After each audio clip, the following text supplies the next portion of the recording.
এগুলো সব দোকানদারদের জন্য পার্সেল করা হচ্ছে প্রসাদ, মায়ের প্রসাদ। দেখেন কত সুন্দরভাবে প্যাকেটিং করা হচ্ছে। আর এদিকে দেখেন বন্ধুরা, জোর কদমে রান্না বান্নার কাজ চলছে।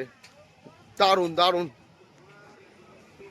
হ্যাঁ দেখেন কত আলু ফ্রাই করে নেওয়া হয়েছে। আর এদিকে বানানো হচ্ছে আলুর দম, আর এদিকে বানাচ্ছে ফ্রাইড রাইস। হ্যাঁ দেখেন, হ্যাঁ গোসাই গোসাই। হ্যাঁ দেখেন এখানে ফ্রাইড রাইস বানাচ্ছে। মাসিমারা সব ব্যস্ত কাজের মধ্যে, তো কাজের মধ্যে ব্যস্তের মধ্যে দিয়েও আপনাদের কাছে ভিডিওটি তুলে ধরছি। ভালো লাগলে একটি লাইক করে দেবেন। আর বৈকাল 4 ঘটিকায় আমাদের প্রসাদ বিতরণ হবে, তাই তো?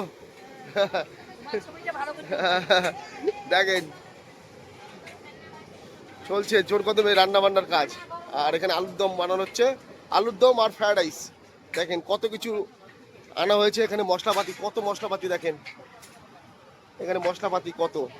দেখেন চালের বস্তা, 5 থেকে 6 হাজার লোকের আলুর দম আর ফ্রাইড রাইস। দেখেন এখানে গাজর, ক্যাপসিকাম সব কিছু রেডি করে নেওয়া হয়েছে। দেখেন চলছে জোর কদমে রান্না বান্নার কাজ।